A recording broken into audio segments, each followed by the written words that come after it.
Nosso terceiro número será Tardes em Lindóia. Música de Zequinha de Abreu, letra de Martins, coral e orquestra.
vamos ter a grata satisfação de falar um pouquinho do orador da manhã de hoje, Dr. Walter Barreto de Almeida, que é muito conhecido aqui na casa. Então, nós vamos tentar falar resumidamente alguns pontos do Dr. Walter. Dr. Walter, na área profissional, ele labuta na área advocatícia, nos campos civil, comercial e trabalhista. Na casa, aqui na federação, ele já é um trabalhador desde 74. Ele veio lá da Bahia, onde existe também um centro filiado aqui à federação, que segue os moldes da nossa federação, que foi fundado em 1899. Tem um fato assim digno de registro, que eu achei muito interessante, que ele comentou conosco, foi que todos os dias na residência do Dr. Walter é feita uma manutenção, um estudo dirigido do Evangelho. Então, a família, os filhos, a esposa, que também é espírita, oradora, professora da casa, aqui da federação, eles estudaram já 5 vezes o livro dos médiuns, 4 vezes o Evangelho, mas estudando, lendo. Então, achei algo fantástico, né? Eu falei, mas em São Paulo, como é que o senhor consegue isso? Ele falou, quando eu não posso, os filhos fazem, ou a esposa. Quer dizer que é algo assim digno de registro, não é?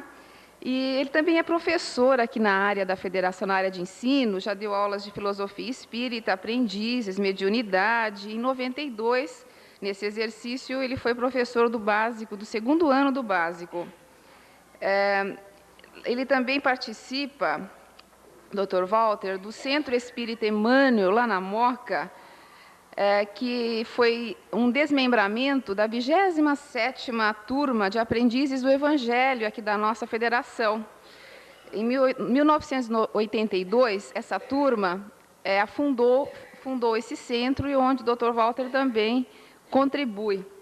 E na Coligação Espírita Progressista, o Dr. Walter é expositor, divulgador espírita e integrante do conselho dessa entidade. E no Congresso Internacional Espírita, em outubro de 91, lá no AMB, o Dr. Walter apresentou o tema espírita com grande sucesso. E o tema da manhã de hoje, que o Dr. Walter vai nos trazer, ele apresentou em Madrid, no dia 28 a 30 de novembro passado, deste ano, com grande sucesso lá na Espanha, com 800 participantes.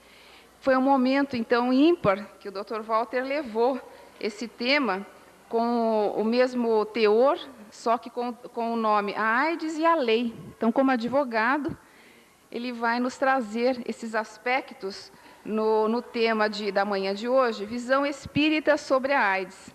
Este trabalho foi feito para ser lido em mais ou menos 30 minutos, e mais ou menos 30 minutos é o que eu deverei levar com a exposição, com a leitura.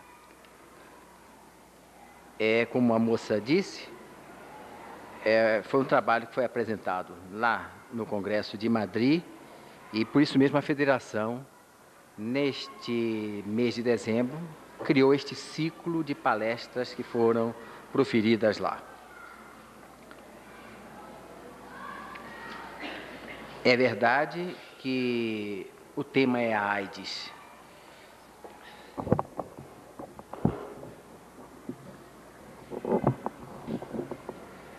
Mas a AIDS aqui não vai ser encarada sob nenhum aspecto de ciência. Não tem nada a ver com isso.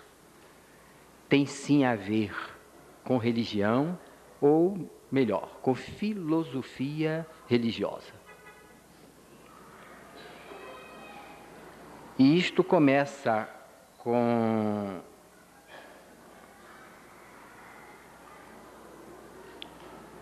o versículo 11 do capítulo 8 da Epístola aos Hebreus, do apóstolo Paulo. E não mais ensinará cada um ao seu próximo, nem cada um a seu irmão, dizendo: conhece o Senhor, porque todos me conhecerão, desde o mais pequeno deles até o maior.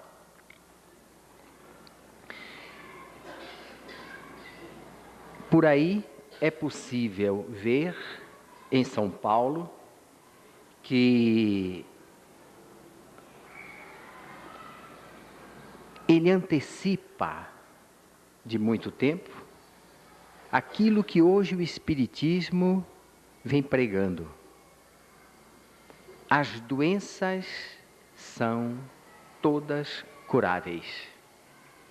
As doenças são curáveis na razão direta da melhora do espírito. Melhora via processo de renovação interna.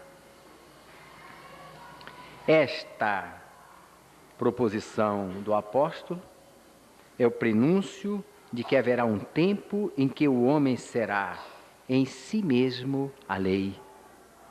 Ou antes, o espírito humano, superada a inteléquia, quer dizer, ao processo da perfectividade possível, será a lei viva, atuante, eis que viverá em seus atos e pensamentos.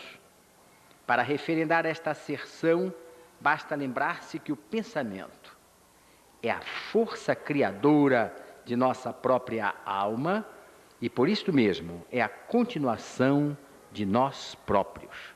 Isto está, quem diz isto é o instrutor de André Luiz, Gúbio, no livro Libertação. E, em verdade, não há, nesta proposição, nenhum mistério, porque a fonte que alimenta o comportamento do espírito, quer no bem, quer no mal, é a mesma. Quer dizer, quer queiramos façamos o bem, quer queiramos nos emprestemos ao mal, a fonte alimentadora do bem ou do mal é a mesma.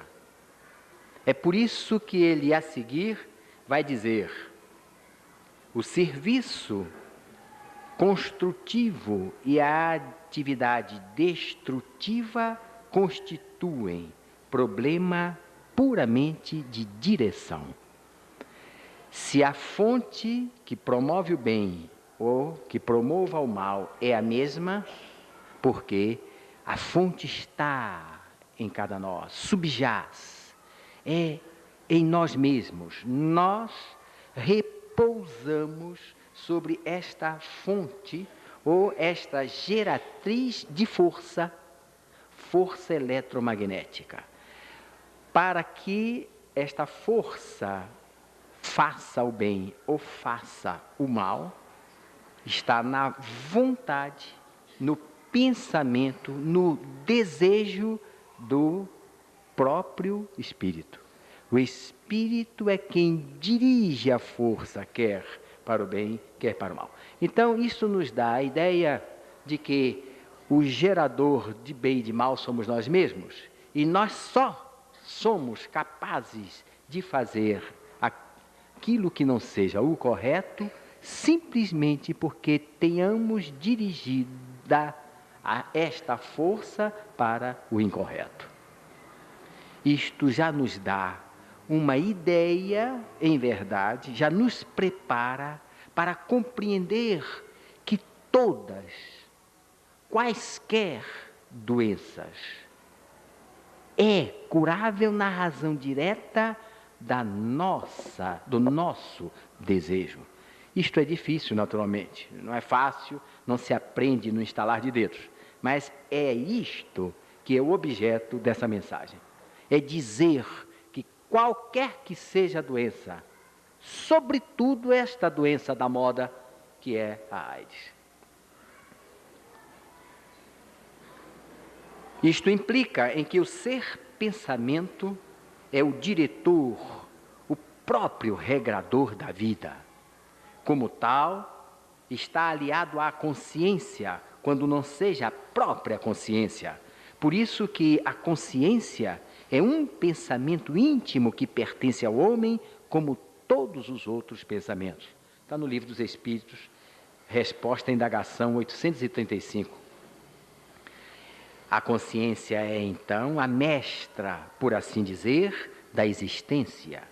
Não de uma existência na carne, de uma encarnação, mas da existência infinita do Espírito. Um instrumento excelente de atuação precisa da lei. Por isso, não há exagero nem imprecisão em dizer-se que os padecimentos são a execução das sentenças que o Espírito lavra ou profere em si mesmo. Isto quer dizer, pura e simplesmente, que não existe tribunal fora de ninguém. O que quer que nós passemos como consequência de atos equívocos praticados ou produzidos, é, no momento mesmo da prática, julgado por quem? Pela própria consciência íntima, funda e profunda do Espírito. Todo ato bom tem uma chancela, todo ato mau, pela mesma razão, tem a sua chancela. E neste instante, neste ato, no mecanismo que os Espíritos ainda não revelaram, mas que já compreendemos que ele é, o Espírito julga o Espírito, quer dizer, julga a si mesmo. Na hora do ato, qualquer ato, nós estamos nos julgando num mecanismo que não compreendemos ainda, não penetramos, mas que é referendado pelo próprio Jesus no Evangelho de João. No Evangelho de João, no capítulo 5, ele diz mesmo que nem Deus julga, mas deu ao Filho todo o julgamento. E este Filho não é Jesus, conquanto diversas edições da Bíblia sugiram que seja Jesus, pondo a palavra Filho com letra maiúscula. Mas não há de ser com letra maiúscula, isso é um problema de lógica. Por quê? Porque no mesmo Evangelho de João, tanto no capítulo 8º, quanto no capítulo 12º, ele, Jesus, diz que não veio à terra para julgar a quaisquer, mas sim para salvar o mundo. Ora, se ele próprio diz que não veio para julgar nem para condenar, e quando diga que o Pai não julga, mas deu ao Filho todo o julgamento, necessariamente ele está asseverando que o Filho que há de julgar é cada filho a julgar cada um dos seus próprios atos. E isto não é outra coisa senão o mecanismo da própria lei de causa e efeito. A lei de causa e efeito está inserida na natureza, surgiu com ela mesma, é universal e eterna. Hoje, referendada pela física moderna por meio das mais recentes descobertas. Mas não se quer, com isso, dizer que esteja adstrita à natureza, natureza entendida como o conjunto da criação. Sim, o estado, natureza aí é o estado próprio de cada espírito, ou como querem os léxicos, a força, a energia inata a cada ser para desenvolver-se, aperfeiçoar-se e conservar-se. Como as demais leis, a de causa e efeito é física e metafísica. Física, quando se cumpre no mundo dos fenômenos físicos, e metafísica, quando se cumpra no mundo dos fenômenos metafísicos ou mundo moral. Isto não é meu, isto é do Dr. Weimar Muniz de Oliveira, que também esteve presente ao Congresso de Madrid. Ele é um juiz aposentado, mineiro, e que reside em Goiás. Certamente é no universo moral que a lei de que se trata importa para esse trabalho. Porque a AIDS, como todo flagelo mórbido, tem sua causação na deficiência moral do ser. É quanto subministra o instrutor Druso a André Luiz em Ação e Reação. Ele diz assim: é indispensável compreendamos que todo mal por nós praticado conscientemente expressa, de algum modo, lesão em nossa consciência. E toda lesão dessa espécie determina distúrbio distúrbio ou mutilação no organismo que nos exterioriza o modo de ser. Em todos os planos do universo, somos espírito e manifestação, somos pensamento e forma. Eis o motivo porque no mundo a medicina há de considerar o doente como um todo psicossomático, se quiser realmente investir-se da arte de curar. O que Gubbio está dizendo é o que eu acabara de dizer. Esta ação em nós, qualquer ação nossa, provoca uma reação em nós mesmos. Por isso as doenças.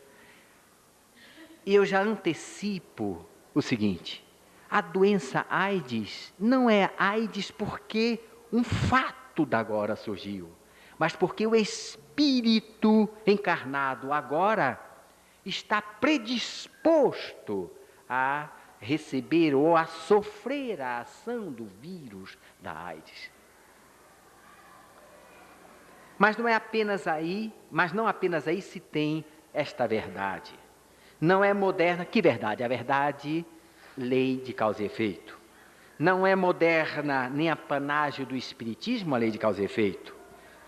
Já na Bíblia, a lei de ação e reação tem por arauto pelo menos 34 referências. Isto começa no livro Deuteronômio e chega até o último livro, que é o Apocalipse. Antes de que o judocristianismo, antes mesmo do judocristianismo referir a lei de causa e efeito, já na antiguidade distante, Hermes Trismegisto, o egípcio, o inventor da própria religião egípcia, o criador da escrita egípcia antiga, os hieróglifos, este homem, num diálogo que mantém com um discípulo, Poimandres, diz o seguinte: aquele que reconheceu a si mesmo é o bem eleito entre todos, enquanto que aquele que manteve o corpo repleto do erro do amor permanece na obscuridade, errante, sofrendo nos seus sentidos as coisas da morte. Veja bem, erro do amor não é erro do fato, do sentimento periférico menor de amar o homem e a mulher, ou amar, entre aspas, o homem com homem, mulher com mulher, do ponto de vista sexual. Não é disso que se trata. Este erro de amar é o erro de não se ser fraterno. É o erro de não amar a humanidade como sua irmã. Vejam que este homem, há 7.000 anos atrás, quer dizer, cerca de 5.000 anos antes de Jesus, já pregava uma pregação que é atual. Daí é de se conceber que o Espiritismo é atual, não da atualidade, é atual na antiguidade, é atual desde que começou.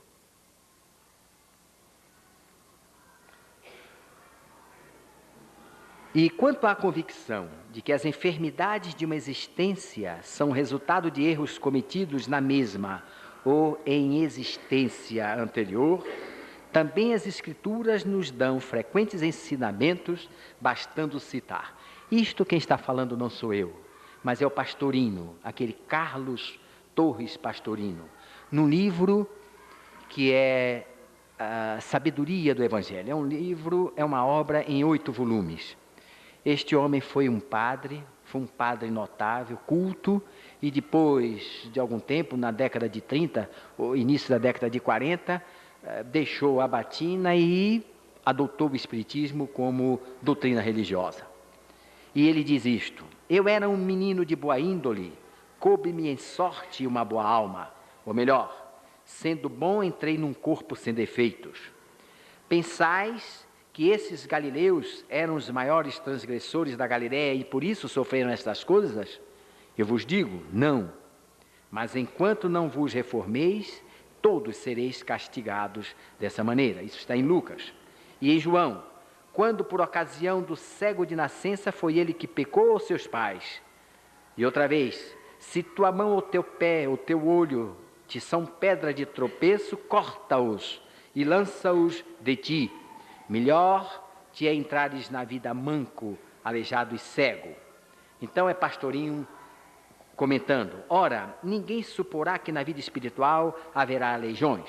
É evidente que se trata de entrar na vida da terra, aleijado e cego, o que explica os defeitos nos recém-nascidos. E eu embuto, e eu digo mais, ou mesmo na fase adulta. Convém, entretanto, ponderar o seguinte: que dispositivo é acionado no universo pessoal do espírito para que se aplique a pena AIDS a si mesmo? Por que o vírus da AIDS e não o vírus do câncer, ou o vírus da tuberculose, ou do câncer tuberculose? A especialidade morbovirótica, como toda doença específica, é desconcertante, ainda para quantos reflitam esta fenomênica. Contudo, o que é certo é que não há uma doença gênero para o espírito devedor. Há espécies de doenças, tantas quantas sejam as províncias do universo celular, fazendo pressupor, sem dúvida, que idênticos procederes mentosentimentais, moralmente deficientes, acionam dispositivos idênticos a resultar idênticas consequências. Assim, a AIDS, que surgiu como o apenamento típico consequente da sodomia ou da homossexualidade, hoje contamina aqueles à margem da prática da sodomia. Nem todos que têm AIDS atualmente praticaram aqui, nesta encarnação, a sodomia. E esse seria um enigma, não fosse o conhecimento do princípio de que ninguém passa pelo que não deva, o que é a expressão da lei de causa e efeito. Crianças sem conto em todo o mundo padecem da AIDS. São, não raro, discriminadas, como denunciou no dia 10 de maio de 92, o programa fantástico da Rede Globo de televisão. Algumas escolas, dizia o programa, ora por preconceito, ora por ignorância dos seus dirigentes, ora ainda pressionadas por pais de alunos, passaram a proibir a frequência de crianças portadoras da doença. Em Campinas, uma criança, isso ainda é o fantástico quem mostrou, uma criança só pôde continuar frequentando a escola depois de provado não estar contaminada pelo vírus, quando toda a sua família estava e a mãe já falecera por isso. Em face de todo esse contexto e guardadas as proporções de cultura e de tempo, é atual a indagação de Kardec a Erasto. Que proveito pode tirar a humanidade de semelhantes punições? Ao que Erasto respondeu: os castigos, e é preciso que nós compreendamos o seguinte: esta linguagem de castigo que se encontre no livro dos médiuns, no livro dos espíritos, nos livros da codificação, até mesmo na revista espírita, é uma linguagem que hoje é imprópria. Isto não quer dizer que eu esteja propondo que se modifique a linguagem dos livros da codificação. Propor uma coisa desta seria uma bobagem, isto é um absurdo. Não é isto. O que eu quero dizer é que é preciso que nós compreendamos que quando no livro dos Espíritos nós ouçamos referências a Deus castiga, Deus pune, Deus quer, Deus exige, Deus espera, isto só está assim por causa da cultura cristã católica de então. O próprio Kardec foi teve cultura católica e protestante. A protestante não diverge muito daquilo que é o catolicismo, quanto ao problema dos apenamentos, entre aspas, dos sofrimentos, das expiações, das provas. Por isto, a linguagem no Livro dos Espíritos, e isto aqui é uma outra coisa que tivemos a pretensão de dizer no Congresso, mostrar aos espíritas que já é hora de mudarmos a nossa linguagem. Deus não castiga em absoluto a nenhum dos seus filhos. O que acontece é aquilo mesmo que Jesus já disse no Evangelho de João. Cada qual de nós é que se julga e se impõe um apenamento, traz lesão com seus atos, como disse Gúbio no livro Libertação. Quer dizer, somos nós mesmos que nos julgamos num processo que não compreendemos e não sabemos ainda como atua. O mecanismo em si não sabemos, mas já sabemos neste momento. Atualmente já compreendemos que Deus não poderia nunca sair a castigar um filho. Vejam, o argumento é um argumento velho, mas é eficiente. Se Deus, que é todo-poderoso e tudo sabe, sabendo de antemão que cada filho criado iria transgredir a lei, se ele de antemão já sabia disto, por que iria criar situações ou condenações específicas para que seu espírito padecesse os padecimentos que padeçam? O argumento vale como vale para aquele da pena eterna. Todo argumento em torno da negação da pena eterna está consubstanciada nesta proposição. Se Deus, em verdade, sabe que o filho pode vir a falhar, por que condená-lo eternamente? Por que criá-lo para condená-lo? Seria necessário, seria útil, seria... Me falta a palavra. Seria preferível que Deus não criasse. Se vai condenar eternamente o seu filho, a penas terríveis, insuportáveis, por que então criar? Este argumento, que parece um argumento infantil, de certo modo, tem em si a força de induzir o pensamento à correção de pensar.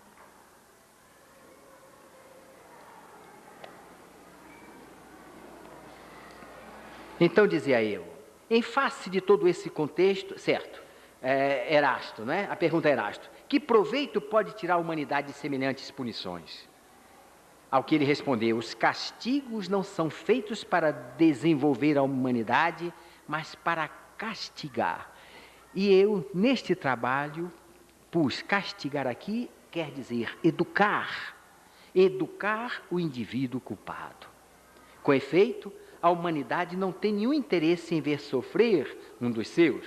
Aqui, isso ainda é Erasto, a punição foi apropriada à falta.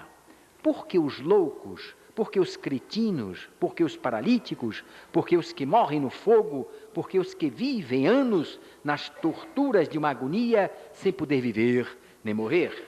Isso está na Revista Espírita do ano de 1861. E eu imbuto, se Kardec não perguntou, nem Erasto na época perguntou, porque ninguém conhecia, eu hoje pergunto, por que a AIDS? É o próprio Erasto quem vai responder. O antes já respondeu. Ele discorre, naturalmente, condicionado à cultura do terceiro quartel do século passado, possível de traduzir-se nos termos de agora. Então, eu dei a resposta, pus na boca de Erasto a resposta que vou ler, consubstanciado nele mesmo, mas numa linguagem da agora. Porque o equilíbrio íntimo do espírito foi agredido por sua ação culposa, capaz de acionar os mecanismos eletromagnéticos dirigidos pela consciência, determinando o distúrbio ou mutilação do organismo.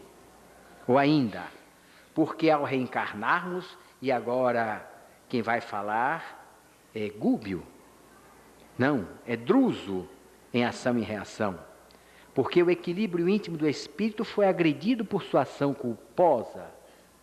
Não, porque ao reencarnarmos, conduzimos conosco os remanescentes de nossas faltas, que nos partilham o renascimento no campo físico como raízes congeniais dos males que nós mesmos plantamos. Vejam só, não se tem AIDS apenas porque se deu ao comércio da homossexualidade.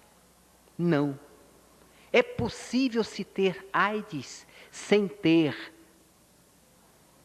nem mesmo em vidas anteriores, relação homossexual? Esse trabalho quer dizer que é possível. Mesmo sem ter tido relação carnal homossexual, é possível se ter AIDS desde que o espírito esteja predisposto ao vírus da AIDS. Por quê? Pelo que eu acabara de ler, não existe um apenamento doloroso específico. Existe o apenamento gênero. E a predisposição é de cada qual de nós. Vejam só, o problema é semelhante, vou fazer uma pequena analogia, é semelhante a um corte. Já sabemos que toda doença, tudo quanto aconteça com o nosso corpo, acontece antes com o corpo espiritual. Mas e quando cortamos o pão ou fazemos a barba e nos cortamos? E causamos uma lesão no corpo?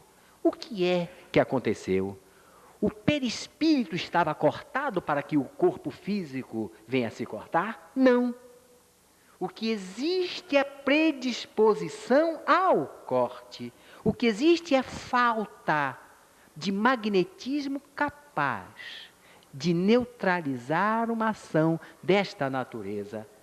Por esta razão mesma é que muita gente sofre acidentes terríveis e sai ileso. E lembremos-nos, nós todos, com raras exceções, somos devedores da lei. E entramos no automóvel, o automóvel capota 4 vezes, pessoas conosco sofrem acidentes, saem machucadas, e nós não saímos machucados, conquanto sejamos devedor da lei. Por quê? Porque havia um alimento no corpo tal capaz de neutralizar uma ação externa a mutilar-nos. Esta é verdade, é uma maneira diferente de ver da tradicional. Nós, de ordinário, alegamos que tudo quanto padecemos é porque fizemos, etc, etc. O fazer influi, mas há momentos e momentos. Já sabemos que há momentos em que somos capazes de bem fazer e há momentos de mal fazer. Quando bem façamos, nós estamos neutralizando o consequente natural do mal fazer, pretérito. É por esta razão que a lei de causa e efeito, o karma, não é fatal. É possível alterar o karma negativo? É. Eu fiz, lesei e devo passar por câncer, por AIDS, pelo que quer que seja. Muito bem, trouxe a lesão característica, provável, possível de aceitar o vírus. Mas, por força de uma educação dessa natureza, todos os doentes podem se sarar. Todos os doentes podem se curar. Não há, de rigor, nenhuma doença incurável. todas as doenças são curáveis. E são mesmo, pelo seguinte: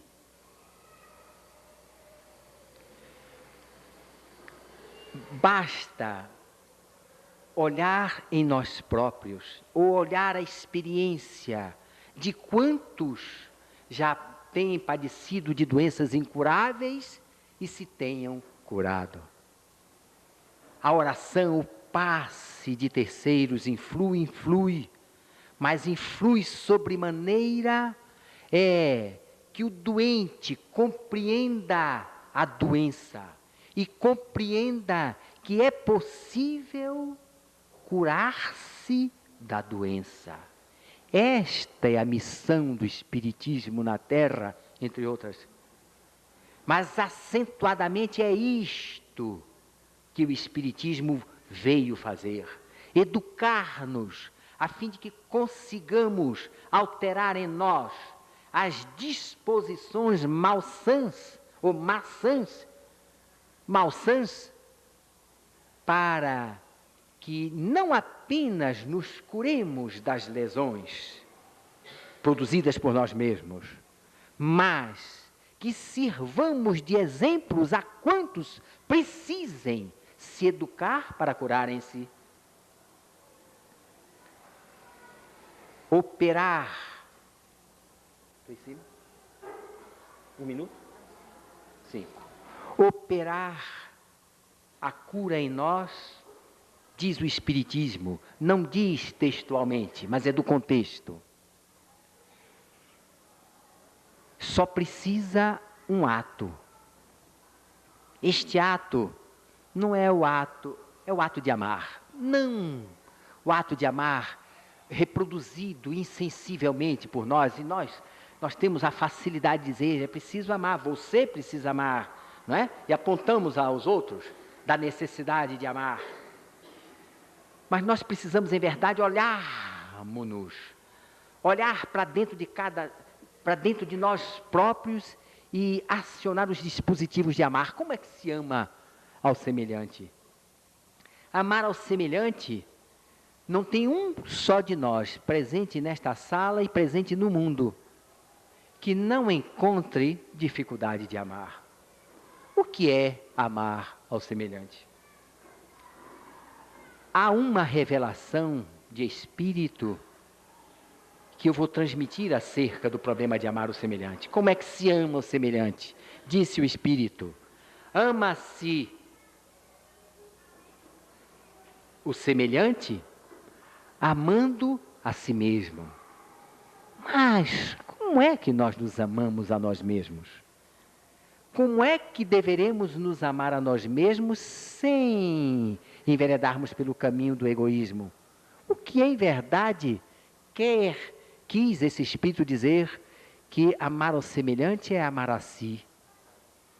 Ele próprio responde: amar a si é buscar compreender-se, é buscar conhecer-se. E isto é do livro dos Espíritos.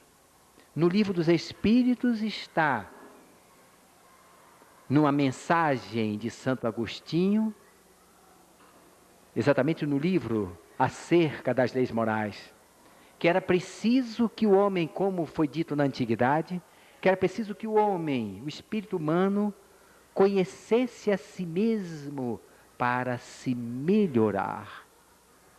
E ele diz que procedia deste modo. Diariamente ele fazia um exame de consciência a fim de ver o que de errado tinha praticado para no dia seguinte corrigir.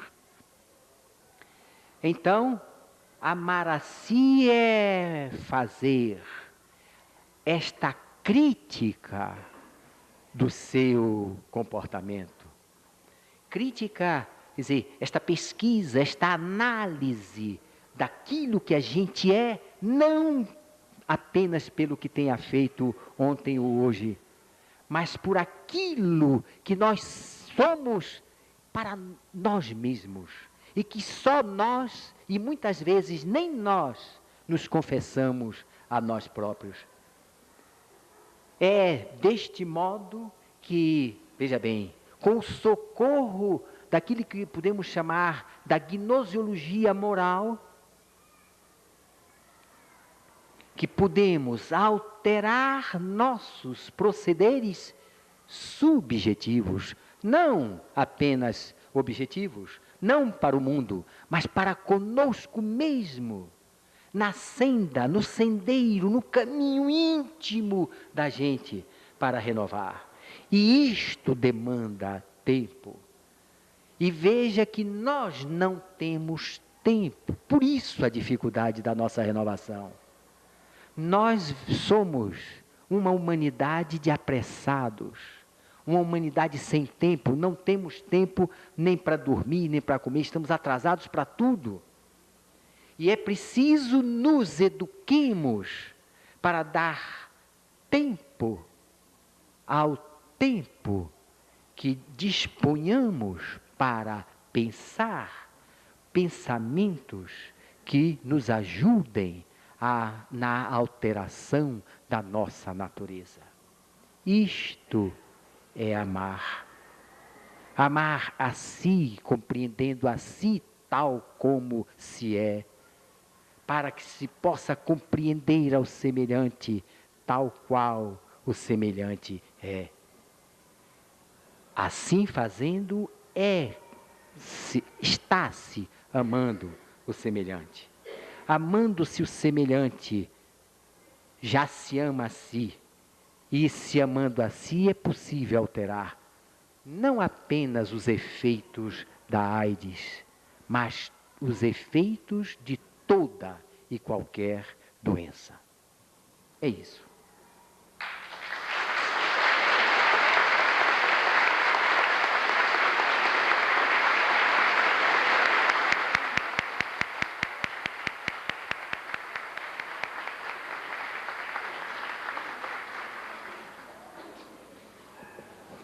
Queridos irmãos, qualquer frase que falássemos nesse instante ficaria muito pobre diante da bela palestra que tivemos oportunidade de assistir, não é?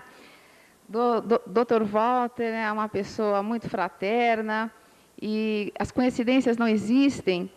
E nós estávamos lembrando que, como professora também do segundo básico, nós fechamos o nosso curso há uma semana atrás exatamente com essa pergunta, 919 do Livro dos Espíritos. Como é que o homem conhece-se a si mesmo? É a pergunta que Kardec fez para os espíritos. E a resposta foi exatamente em cima desse fechamento maravilhoso que o Dr. Walter nos trouxe. Fazei um balanço sobre a vossa consciência. Santo Agostinho, ao deitar, ele sempre fazia um balanço sobre os atos, as atitudes dele, como é que ele tinha lidado com o próximo. E então a gente vê que é o chamamento espiritual, né? Porque não existe coincidência de um curso do ano todo, a importância máter do nosso curso foi em cima exatamente do fechamento do Dr. Walter. Então, que Jesus o abençoe em nome da divulgação, da área de ensino, da área de divulgação desta casa. Queremos desejar ao Dr. Walter que ele continue assim, com todo esse aparato espiritual e essa grandeza de espírito.